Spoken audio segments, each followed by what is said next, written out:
एक बुद्धिमान राजा था। उसका काफी बड़ा साम्राज्य था। उसके राज्य में प्रजा हर तरह से खुशहाल थी।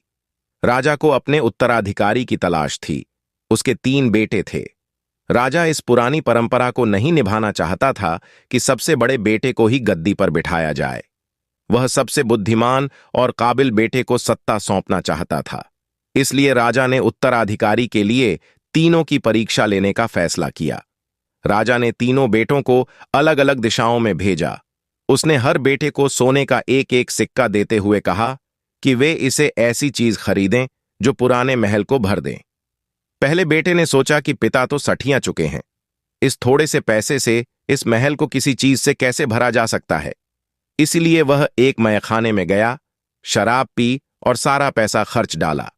राजा के दूसरे बेटे ने इससे भी आगे सोचा। वह इस नतीजे पर पहुंचा कि शहर में सबसे सस्ता तो कूड़ा कचरा ही है। इसलिए उसने महल को कचरे से भर दिया। तीसरे बेटे ने 2 दिन तक इस पर चिंतन मनन किया कि महल को सिर्फ एक सिक्के से कैसे भरा जा सकता है।